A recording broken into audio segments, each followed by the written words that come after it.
Hello, how are you? Good. How are you? Good. Can you see the slide all right? I can. Looks good. Wonderful. Thank you.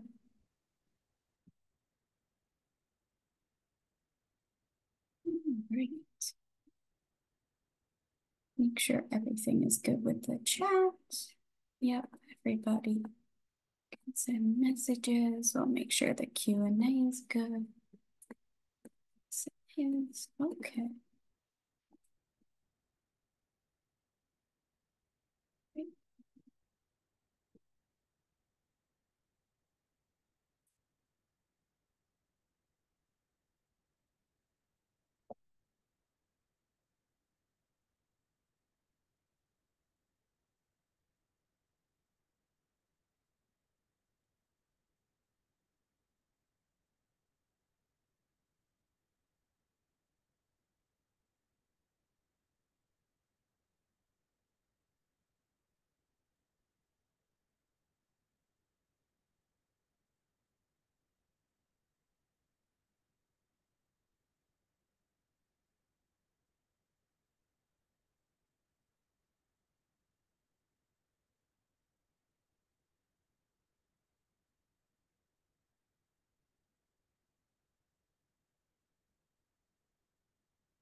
Hi, Dr. Gerard. How are you? Good. How are you?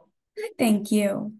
I'm going to take this slide down real quick and I'm just going to have you share your slides just to make sure that that is working okay. Hopefully you should be able to.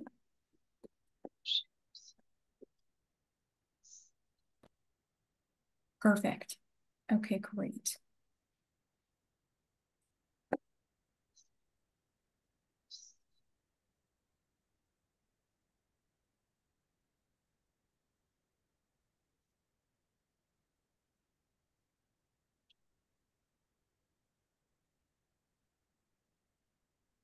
That looks great. Thank you. Just wanted to make sure that was okay. Actually, for some reason it didn't go into consider.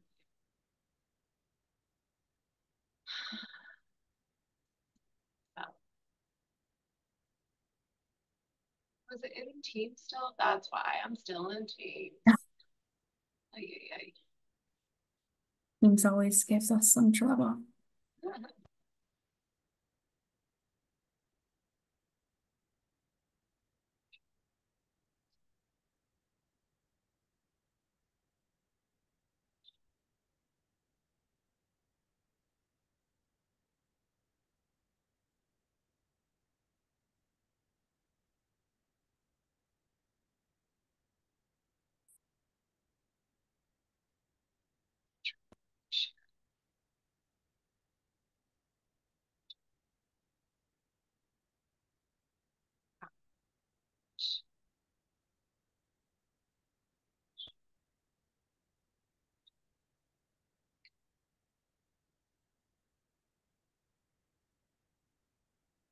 Is it sharing the right thing?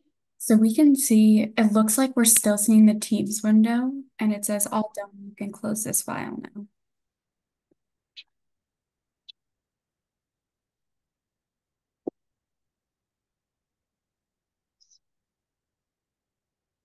That working? Yes, that worked. Yay! Okay, great. Now I can't see you guys anymore. I don't Uh-oh. understand. That always happens. Let's see. I wonder if maybe if you exit full view, you might be able to.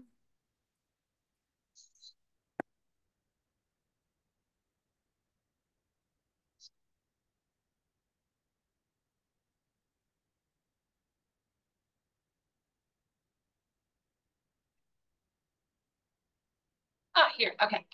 Okay, wonderful. Yay. Welcome, those of you that are joining us. We will get started in just a few minutes. In the meantime, please feel free to introduce yourself in the chat. Just make sure that you select everyone when you're typing in the chat, and we will get started soon. So just hang tight for us.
Okay, looks like it is 12 o'clock, so we are going to get started.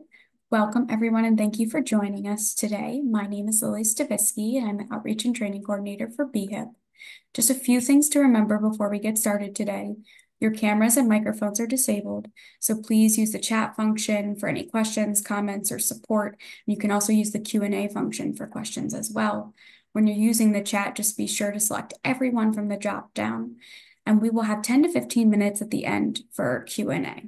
If you're participating today to receive any CME or CEU credit, you'll need to attend for 45 minutes or more to receive your certificate. And all participants who would like to receive credit will need to complete the evaluation survey after the session, which we will place in the chat and also send to you via email as well. And it is my pleasure to introduce our presenter for today and to facilitate our Q&A at the end of the session. For those of you that are unfamiliar with BHIPP, I would just like to provide some information about our program. So Maryland Behavioral Health Integration and Pediatric Primary Care, or BHIPP, is a child psychiatry access program that supports the ability of pediatric primary care providers and emergency medicine professionals to address and manage the mental health concerns of their patients. BHIPP is a free statewide program that offers telephone consultation, resource and referral support, training and education, regionally specific social work co-location, Project ECHO, telemental health services, training and educational opportunities, and care coordination. The BHIPP Warm Line is staffed by a team of child mental health specialists, and it's available Monday through Friday from 9 a.m. to 5 p.m. And we will put our phone number and website in the chat for you. It is my pleasure to introduce today's BHIPP Mental Health Crisis Training, Trauma-Informed De-escalation Strategies for Autistic Youth, presented by Dr. Antonia Gerard. Dr. Antonia Gerard is an assistant professor and licensed psychologist within the Division of Child and Adolescent Psychiatry at the University of Maryland School of Medicine. She graduated from Nova Southeastern University in Fort Lauderdale, Florida in 2014 and completed her postdoctoral fellowship at Mount Washington Pediatric Hospital in Baltimore, Maryland. During her time there, following her fellowship, she developed an early intervention program and psychology's role within multidisciplinary pediatric clinics. She currently conducts psychological evaluations through the Center for Infant Study and BHIPP and supervises Healthy Steps specialists, which are early childhood development experts that are embedded in pediatric primary care and family medicine practices. We are very grateful to have you here today with us, Dr. Gerard. Thank you so much for sharing your expertise with us during the session, and I will hand it over to you. Thank you so much. Thanks for having me today. So I'll jump right in to make sure that we have plenty of time at the end to answer any questions. Some of the things that I'll be primarily focusing on are identifying triggers that often lead to behavioral or emotional outbursts in autistic youth, reviewing some de-escalation strategies that can be helpful, as well as different supports to prevent escalation from happening in the first place, as well as what to do when de-escalation isn't effective.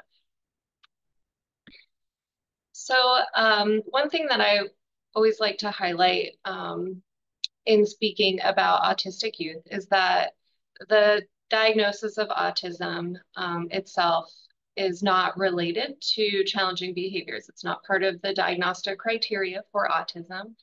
However, oftentimes we do see challenging behaviors in autistic youth because of some other things that are going on for them in terms of struggling to communicate their wants and needs, either due to language deficits or becoming overwhelmed by sensory or other environmental factors that make it hard to communicate in a more appropriate way.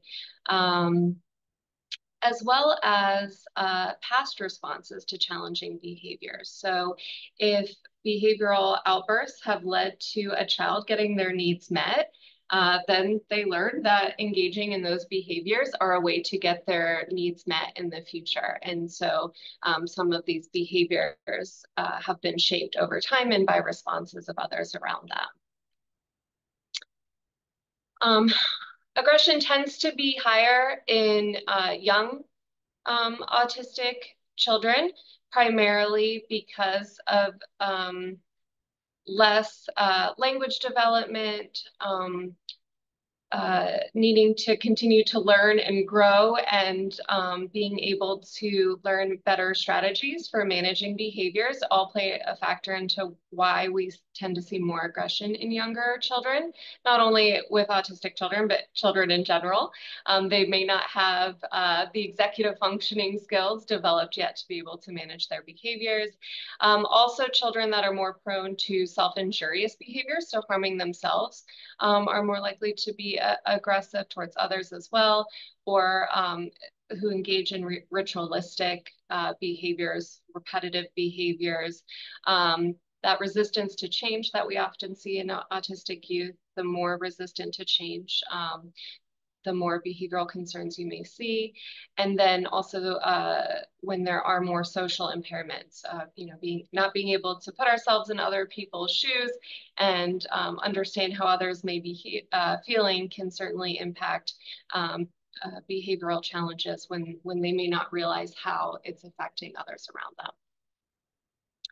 So some of the main triggers that lead to escalation in autistic youth include sensory overload, difficulty understanding the situation that they're in or what's about to happen to them or around them, not having the coping strategies to manage when things feel uncomfortable or don't go their way, and something that is referred to as autistic burnout. And so I'll go into more details about these different triggers, starting with a video here of what sensory overload can look like for autistic children.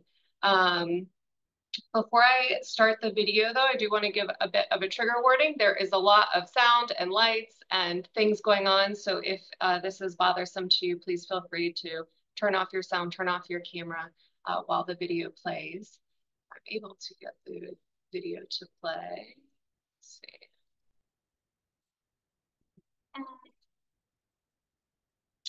Oh no.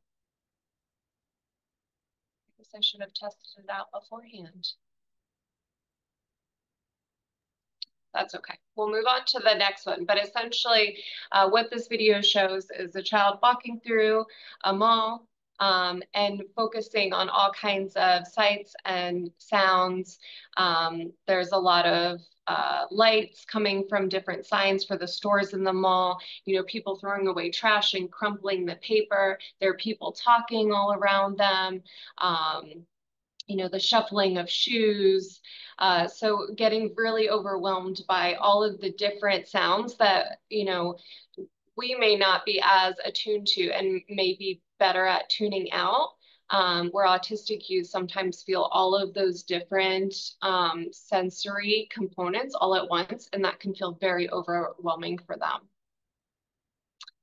And then autistic burnout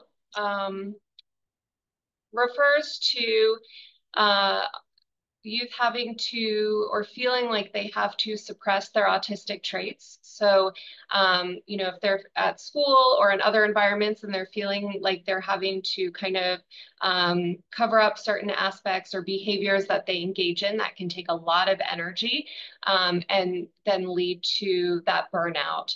Stress, of course, for everyone can lead to burnout. Significant changes, either in a regular routine or environments, be it, switching schools or moving homes or,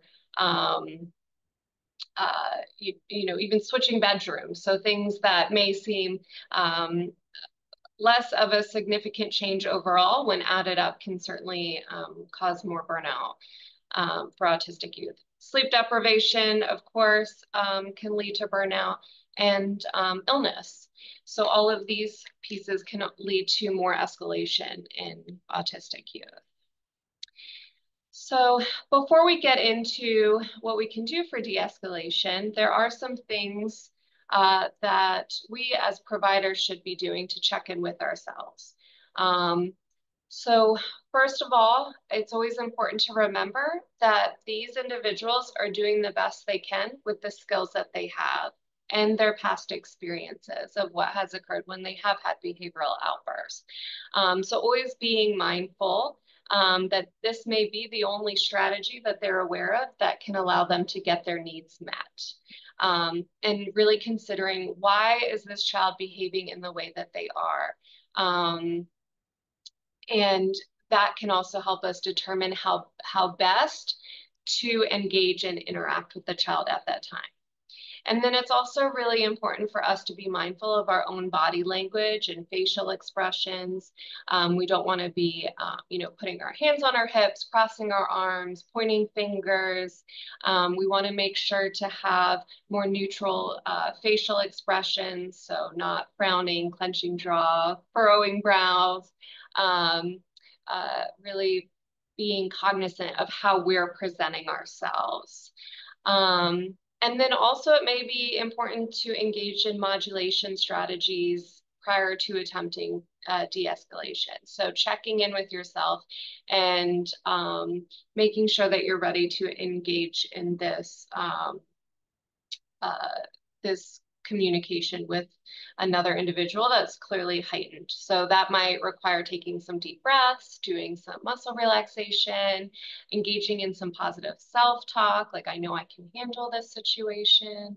And it may even require taking a break and walking away if that's safe to do in the moment before returning and re-engaging with the youth.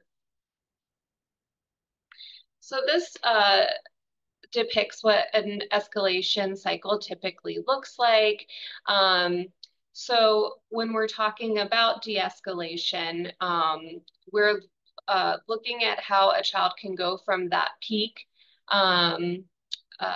point of escalation to then being able to get to that more recovery stage. But there are quite a few pieces that go into getting to that peak point. So the more we can intervene when there's a trigger prior to agitation, or when we see that agitation is occurring, how can we then prevent a child from escalating to getting to that peak point? And de-escalation strategies can be both verbal and nonverbal, and there are quite a few different things that we can do to help a child de-escalate.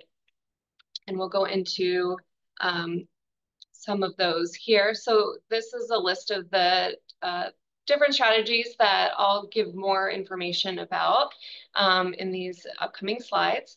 The first one being distraction. And the reason we have this one listed first is because it's a strategy that's really most effective early on. So right after a trigger occurs, before that a child has truly escalated beyond the point of distraction being helpful in the moment. And this can be offering preferred activities, whether it be reading a book, watching a video, engaging with a preferred toy. And the reason why this is also important to do early on is because we don't want distraction to be confused with reinforcement of a behavior. So if a child's already escalated and we're showing them, videos and things like that, we don't want that to be paired with, oh, we're okay with these behaviors. But if you're seeing a child just starting to get agitated, that's when distraction can be very helpful without it then reinforcing more intense behaviors. Another aspect of de-escalation is attunement. So we need to be able to recognize and understand what that youth is experiencing and the emotional state that they're in. We also need to engage in active listening. We need to show the child that we're listening and observing. And the way we show this is through eye contact, nodding, making sure that we're not interrupting when they're speaking, and then summarizing what they're saying after they've finished speaking. Now, as we know, with autistic individuals, they may have more challenges interpreting some of these social cues, like nodding, engaging in eye contact. But that certainly doesn't necessarily mean that they can't interpret it in others. And we don't want to assume that they can't, because this can certainly lead to more escalation if they feel that that they're not being heard. And then also not rushing to action. A lot of us are in the field that we're in because we're helpers, we're fixers. We want to solve the problems. But sometimes that's not what a child needs in that moment. They want to feel validated. They want to feel like they're being heard. And problem solving when a child is escalated is likely not going to lead to the results that you're hoping for in that situation. So similar to what I mentioned before, we want to remain calm, and this just depicts the difference of how we want to present our body language and facial expressions to be able to show that we are open, we are listening, we are hearing. It's also important to know her standing versus sitting, because it's also important to get on the child's level. We don't want to be standing over a child if they're sitting down or if they are much smaller than us. Depending on their age, we want to either kneel down, sit down with them, to make it feel like we're on the same level without feeling intimidating or overpowering. And then we also have these components of emotional coaching.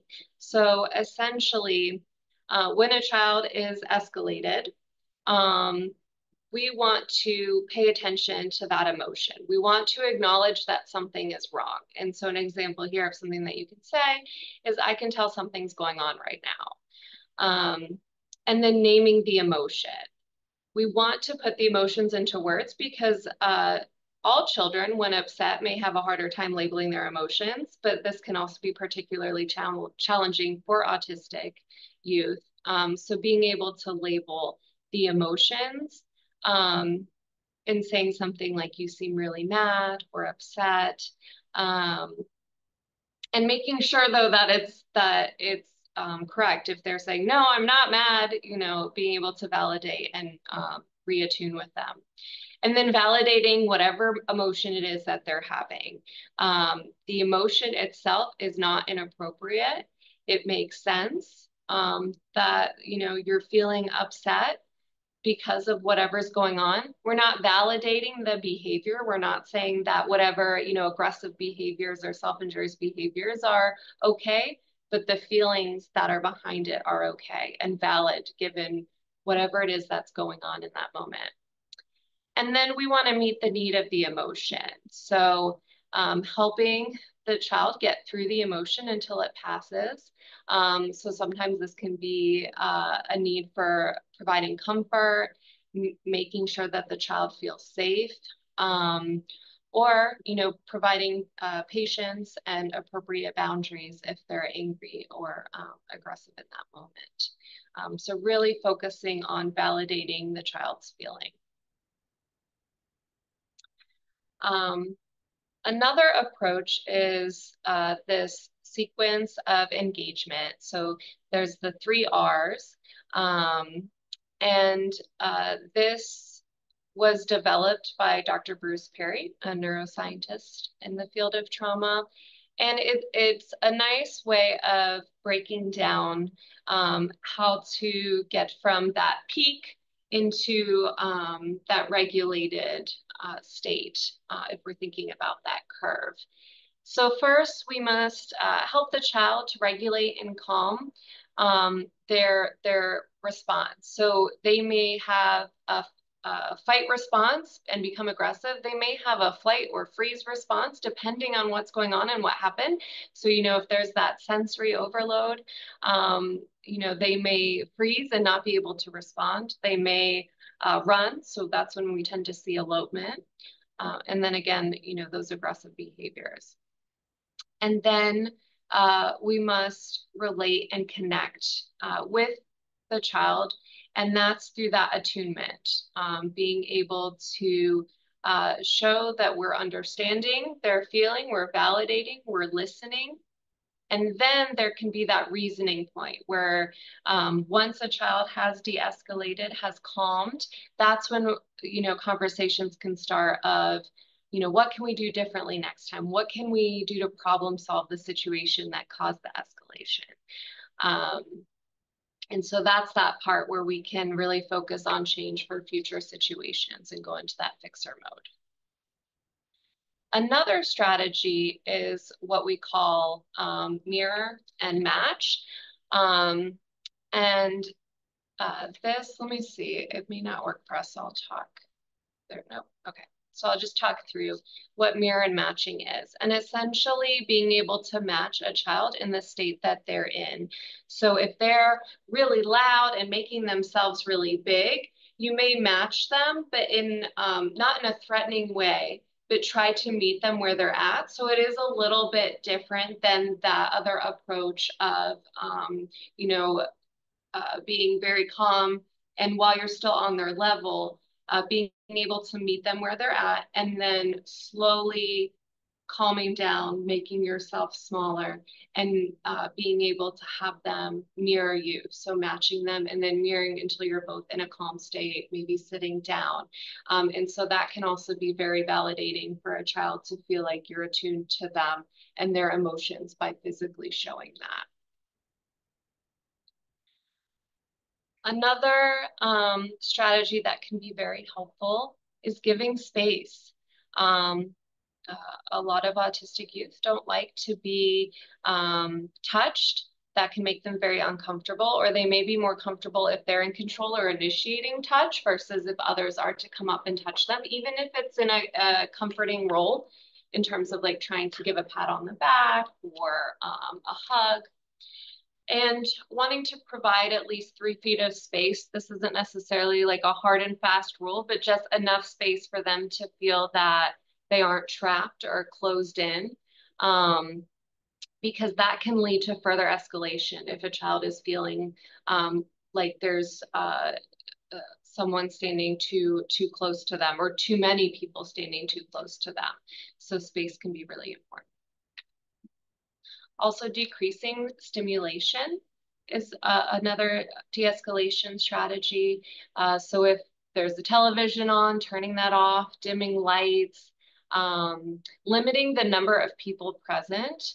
And this is not because we want to prevent, a child who may be escalating for attention. So it's not about, attention-seeking behaviors or putting on a show, but actually to decrease any anxiety or perceived threat. If a child's escalated and 10 people rush into the room, that's going to heighten that anxiety and that perception that they're in danger, and can even further escalate the child. Sometimes silence is the best thing, and just not saying anything and not talking, and can help calm a child. Also taking deep breaths can be helpful, not only to help yourself stay calm and quiet if this is a child that responds better to silence, but then also modeling for a child how they can calm and quiet and take those deep breaths. Now, if we are going to say something, what is it that we can say in the moment to help with de-escalation? Well, one reason that children escalate is because they feel like they don't have control in a situation. And so a way to give back control is to give choices. 2 options usually is enough in terms of those choices. We don't want to overwhelm with too many options, and we want them to both be safe options. So you're giving the choices that you are okay with them choosing either of those choices.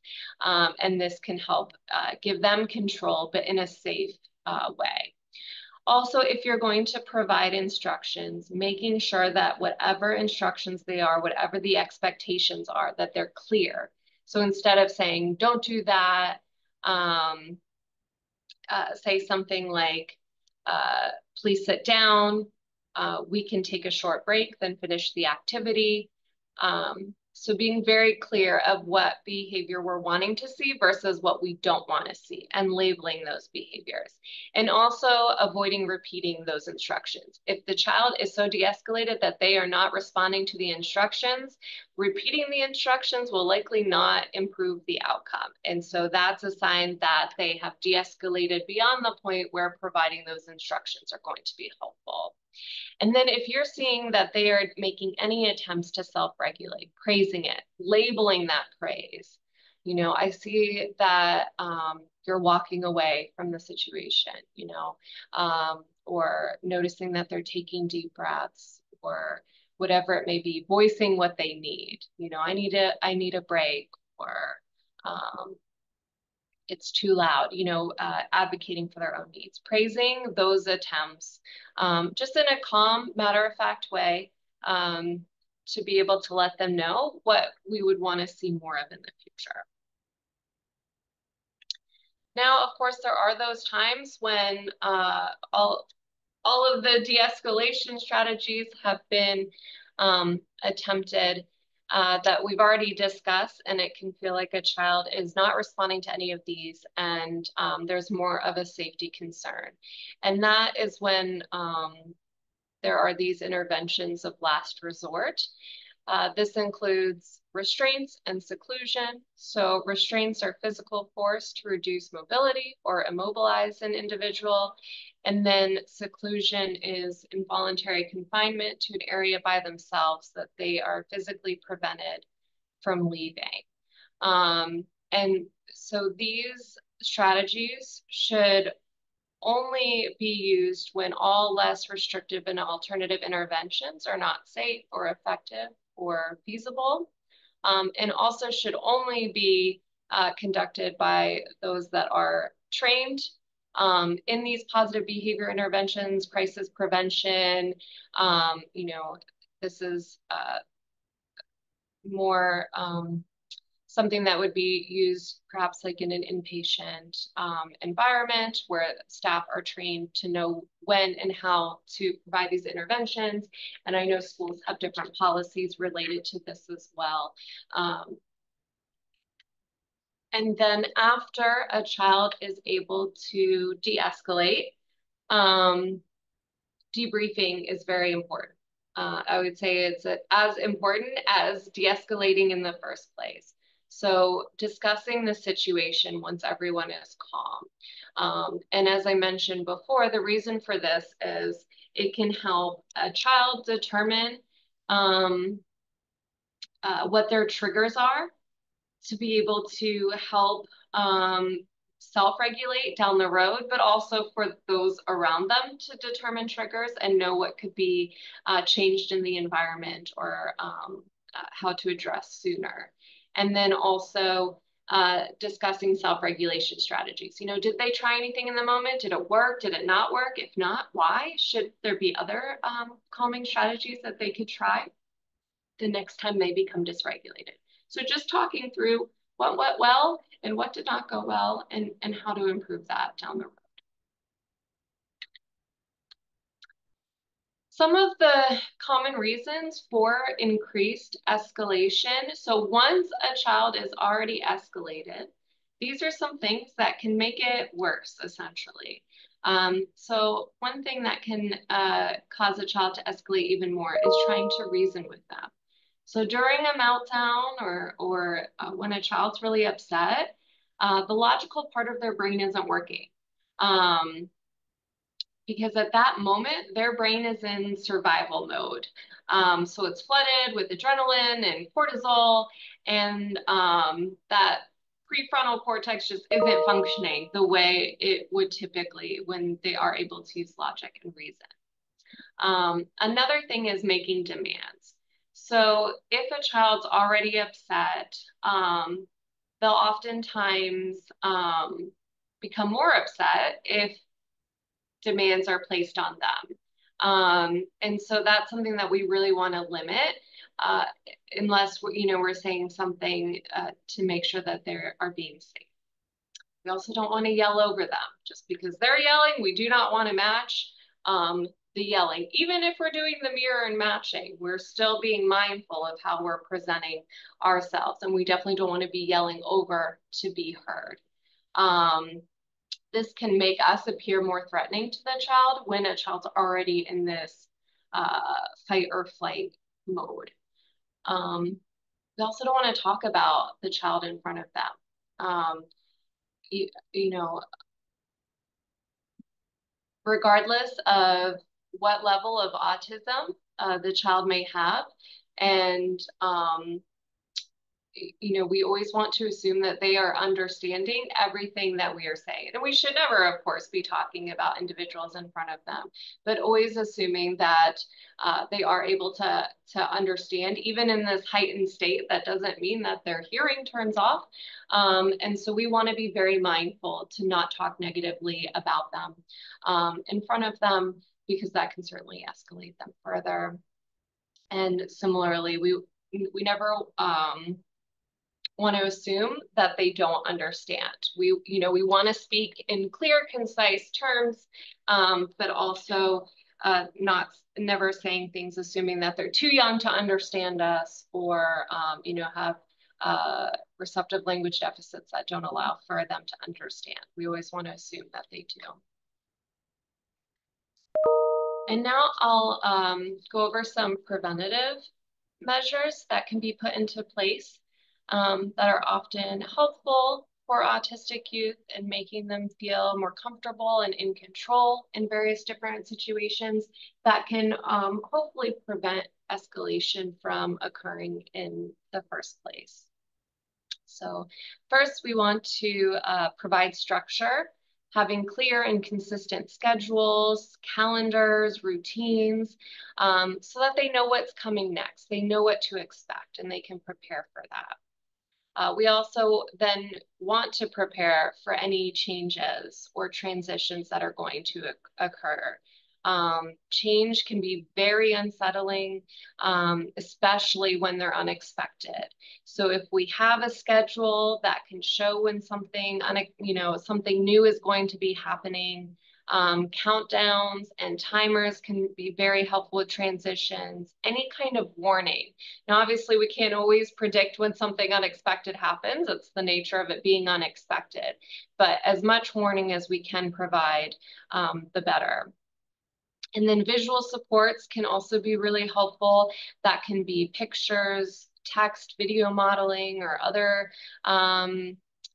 visual supports, especially if the child is more of a visual learner, and can help keep that information in their mind. So things like the visual schedules can be helpful for that reason as well.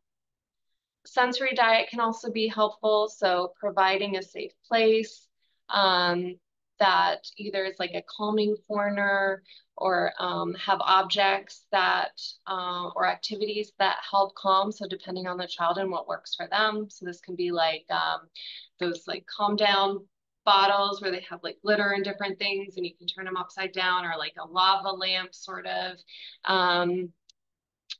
item, having beanbag chair, things like that that can be soothing and calming, and allow for a safe place to take a break from the situation. And then not only providing sensory seeking items that can be helpful, but removing those uncomfortable or distracting sensations. So things like loud sounds, blinking lights, bright fluorescent lights, noise canceling headphones can be very helpful to remove uncomfortable sounds, avoid high traffic times or areas, for if we know that, for example, having a child come in at the busiest time in a practice may be overwhelming with everyone, being out and about and making lots of sound. So picking a time of day that's less busy might be helpful. And then also building those skills for the child to learn to self-regulate and calm. And I'll get into what some examples of that may look like. Also help them to recognize their own behavioral responses. So this again is helpful in them determining what their triggers are and uh, learning what their body does when they're starting to escalate to hopefully then use strategies that will de-escalate. And then exercise, of course, as we know, movement reduces stress and provides a more positive mind frame. And so that can be preventative in escalation. And then lots of reminders, whether it be visual and verbal, can be very helpful for children to know what to expect in various different situations. So here are some examples of those visual supports that I was just talking about. So both in the sense of having a schedule, so that's on the right side of the screen. So for example, in a classroom, you know what to expect, what's coming next. Parents and caregivers can do this for morning routines, night routines. Also, you know, if they're coming into the doctor's office and maybe this is a new experience, or we know that it's challenging for them, or know that, you know, a blood draw or something is coming up, being able to provide these visual supports can be super helpful in terms of what to expect. Even breaking it down to, you know, what you're going to do in the waiting room, what an exam room looks like, and then the steps to a blood draw that's visual, and then also, you know, talking through what the child would expect in the moment as well. But this can be very helpful in prep. And a lot of these, so I pulled these from the Do to Learn website, and they have a lot of great visuals on there for a bunch of different scenarios and situations, but also then individual visuals that can be used to create your own schedules or other visual supports. So it's a nice resource I've used throughout the years. And then this is just a bunch of ideas for sensory breaks, things that may be helpful to have on hand for children that may be prone to escalation, where they can pick from in terms of either sensory seeking behaviors, so like the slimes and sensory bins, you know, squeeze balls or toys, to also more of the visual sensory, like bubbles and busy boards and things like that. As well as for some kids, having weight can be calming for them. So weighted vests, weighted blankets can be very helpful to feel more grounded. And there are all kinds of things that can be helpful to try with children. And then these are some examples of tools to use to help with self-management, self-regulation. So something simple like this 5-point scale can be used for children to indicate where they're at in terms of if they're starting to escalate, being able to identify what number they're at and then what they can do in that moment. And on the right side, the self-management plan, this is a nice example of going more in depth and personalizing for an individual child. You know, what does it look like when their energy is high or low, or their mood is high or low, and what can they do in those moments? You know, if they're low, but not to the point of being high yet, you know, that might be a good time to take a sensory break, ask for some help, use some of those calming strategies like taking deep breaths, and then what to do at that high level. You know, and that might be removing oneself from the situation, taking a sensory break, things like that. And then the last piece that I'll talk about is what to do when even more supports are needed for the child and how to determine when that is. So some of the things to consider is when aggression or self-injury is happening at a high frequency and to a severe degree, to where caregivers feel that they are no longer able to keep themselves or their child safe. Um, Another piece to think about is elopement. If a child is frequently running from school or the home or other places in public, this becomes a huge safety risk for themselves, and may indicate that they are no longer safe in the environment that they're in, especially if other factors have put into place like locks and alarms and things like that. Of course, if there's a threat of suicide made by the child, and for any of these or other reasons, if the family can no longer care for them at home, in those situations, they may require um, a trip to the emergency department if it's an immediate need and risk to themselves or others. Um, and it's always helpful to talk with caregivers of what this may look like once they get to the emergency department, especially if they're less familiar with the mental health aspect of emergency hospital services, in terms of the possibility of receiving a psychiatric evaluation from a psychiatry or other mental health providers in the hospital setting. And if they deem that a child is needing more intensive supports versus, being able to discharge back home with a safety plan, they may require inpatient psychiatric hospitalization, where they're able to provide more supports in terms of consistent oversight and safety. Those providers are trained if seclusion or restraints are needed, even though even in those environments, that's also very much a last resort. But being able to ensure that the child's safe as they stabilize, whether that be in terms of medications, or therapy, or a combination of those pieces to make sure that they're safe. And that is it for me. Thank you so much, Dr. Gerard, for that wonderful presentation. I actually pulled up those two videos if we want to take some time and watch them now.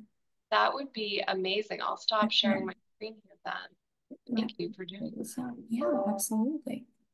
Okay, so this was the first video. Can you hear the sound? No. Mm. Okay. Wait, now you should be able to.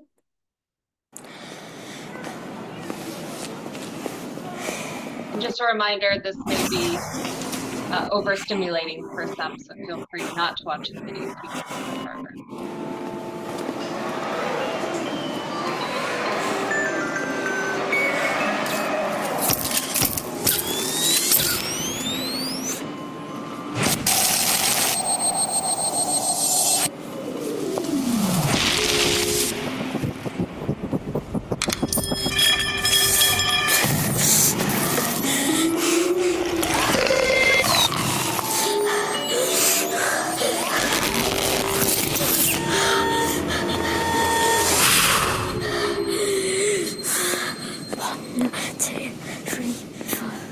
Six, 7, 8, 9. Take my hand.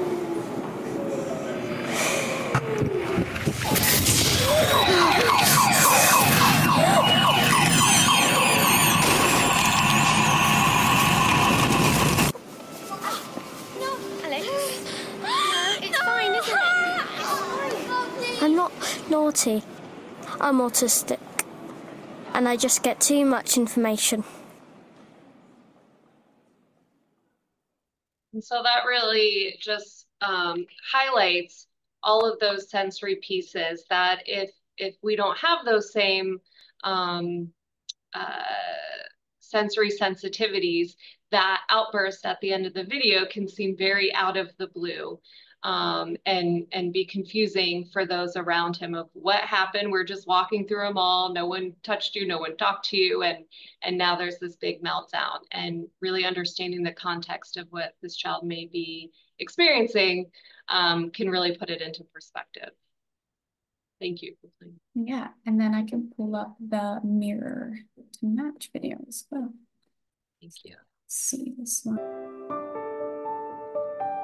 When I found out I had HER2 positive. Hi, my name is Bob Nichols, and I'd like to talk to you about something I call mirror and match.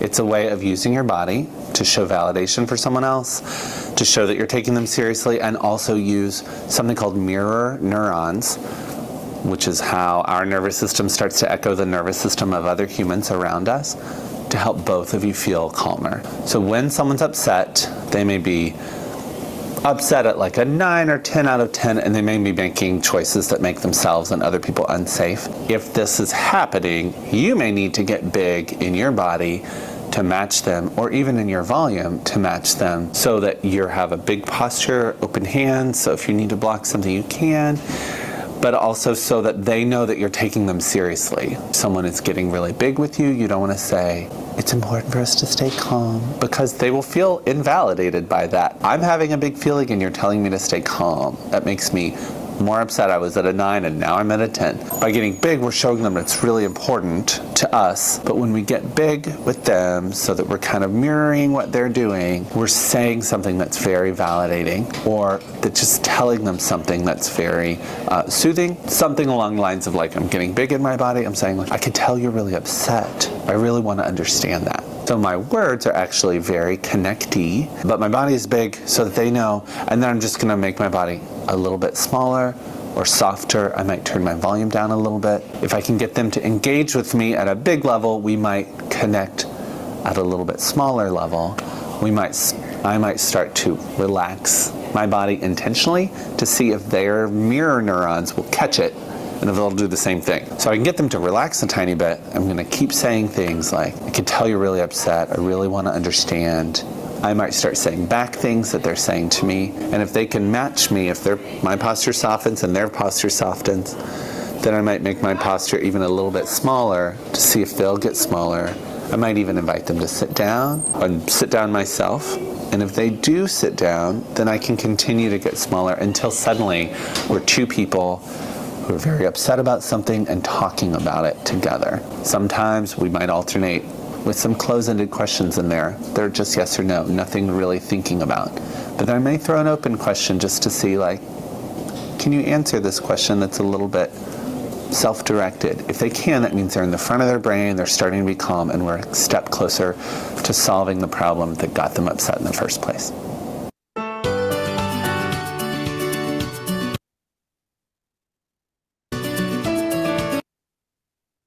Thank you. Yeah, so that was much nicer said than my explanation of the video, and pulls in several of the de-escalation strategies that can be simultaneously used to help de-escalation. Those were great videos. So we are going to move now to the Q&A portion of the session. So please feel free to place any questions that you might have in the chat, or you can put them in the Q&A function, and Dr. Gerard can answer your questions for you.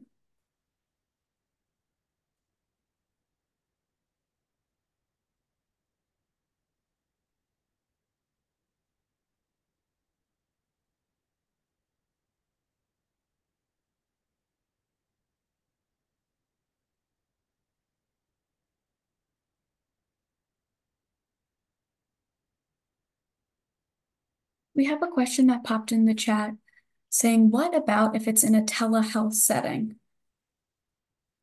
That's a great question. So, certainly there are some things that aren't as possible in de-escalating while engaging in telehealth, but there are some that can still be used in terms of validating feelings, showing that you're listening through body language, and also, of course, if there is someone with the child, depending on their age and independence level, being able to talk through with that caregiver how to engage in de-escalation more in the moment or in person, whether that be, or if you're noticing triggers, talking with the caregivers about strategies to implement, whether it be, preferred sensory items or distraction if it's early on. So certainly still doable either directly or with the help of caregivers that may be in the environment with the child. We had another question pop up saying, what is the sensory diet? It's a fancy term for any kind of sensory items that is beneficial for a child.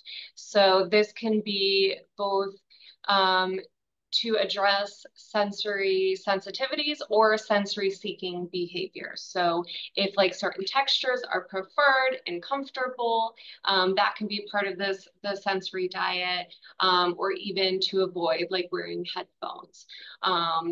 So essentially any kind of input or decrease in the sensory environment that is comforting for the child. We had another question pop in the Q&A. It's, what age can we start utilizing these tools? Is there such a thing as too young in a sense? No, I would say no. All children with big feelings, thinking about those 2-year-olds, 3-year-olds that have lots of big feelings and don't have the words to express, being able to validate, label the feelings for them, getting on their level, kneeling down on the ground or sitting with them instead of standing over them, can be super helpful and powerful. Now, of course, teaching those coping strategies, maybe starting with something more simple like taking deep breaths. Some of those other strategies may be above their developmental level at that point, but even those sensory components can be helpful as well for that age. We had another question. How can we get parents trained in some of these techniques? Is there a summary of these de-escalation techniques that we can review with the family and give to them to review at home? That's a great question. I think that would be super helpful to have kind of a summary output. I'm sure there probably are some that are more concisely put together to be able to provide to families. Or if there are, certain triggers that you're aware of, being able to then share those specific strategies related to the primary triggers that those parents have. So that may require some brief psychoeducation. There are some of the handouts in terms of like the 5-point scale that can be helpful. Also, those sensory diet pieces can be helpful. So if we know that the child becomes overloaded when they're in loud environments at school or at home, it may be more so talking through wearing headphones. If the concern is more so related to elopement, it may be more of a conversation about, the triggers to that, and also the safety components of like locks and alarms and things like that. But certainly there are ways to kind of pare it down to provide those resources to families, and very much doable for families to be able to implement. I did want to mention that we will be sharing slides and related resources on this topic with you all after the session, and they'll also be available on our website next week. So if you wanted to take a look at those as well. We did have another question that came up. Can you utilize this with a 20-year-old with a cognitive ability of a 13-year-old? Yes. With autistic youth in particular, we know that there can oftentimes be cognitive deficits that co-occur, and that can lead to that increase in de-escalation, both in intensity and frequency, because first of all, they're bigger and stronger than they may be aware of, and then have these really big feelings that they're not able to communicate effectively. And so for individuals that do present as low or are developmentally lower than their actual ages, these strategies can be particularly helpful because we're meeting them where they're at, validating those feelings. Maybe, you know, there is less understanding of what those feelings are, but being able to remain calm and help de-escalate with them can certainly be very helpful and powerful. You know, giving space, all of those different de-escalation strategies, certainly appropriate across the age and developmental span. Another question. How often do you see children or youth with autism with trauma exposures? What further recommendations would you have to a child or youth also struggling with coping with trauma-related reactions? And how do you build awareness with this child's youth support system? A lot.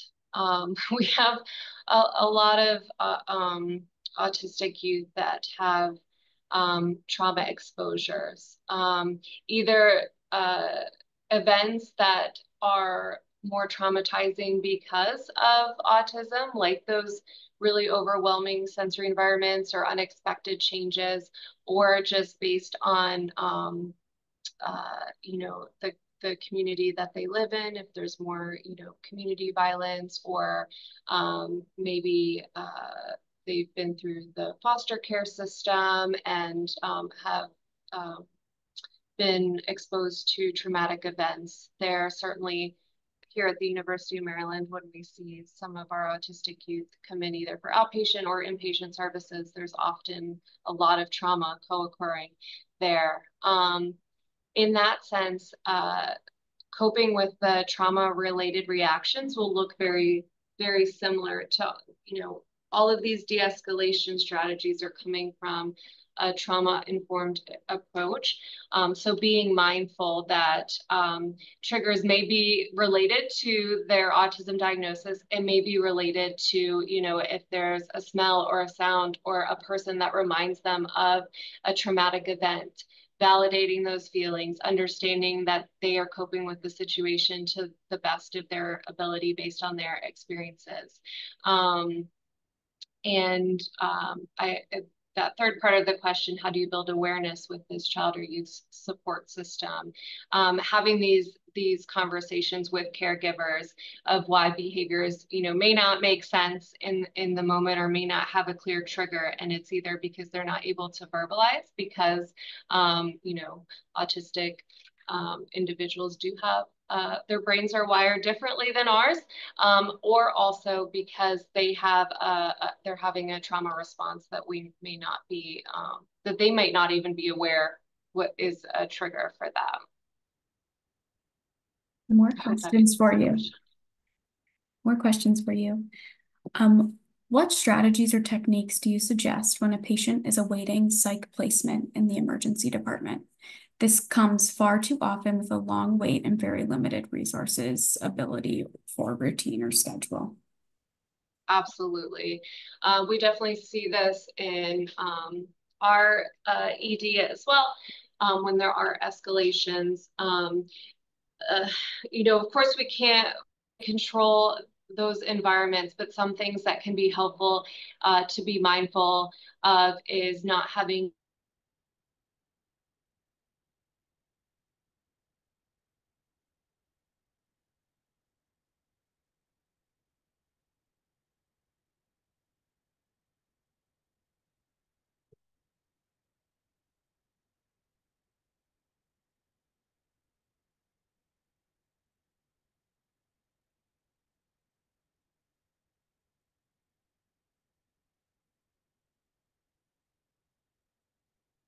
oh, there she is.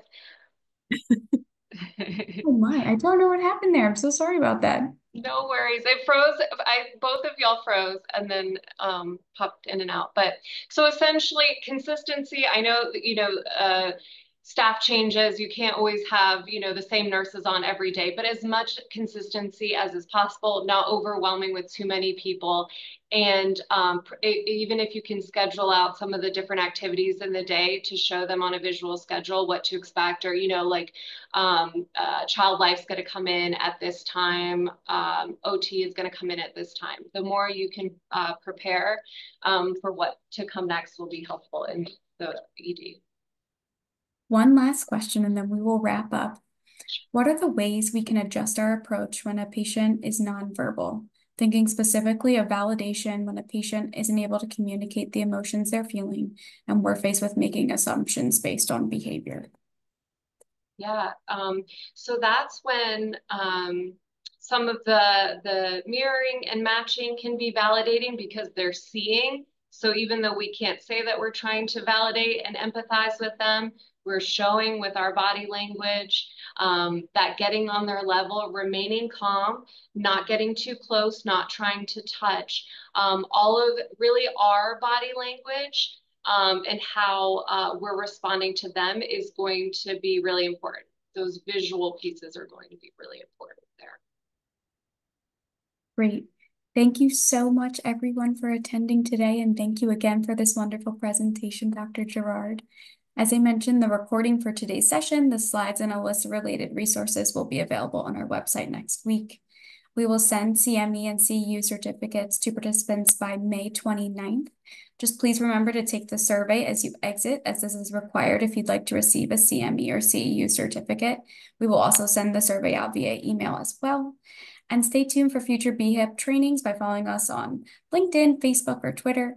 And thank you again, everyone, and I hope you have a great rest of your day. Thank you.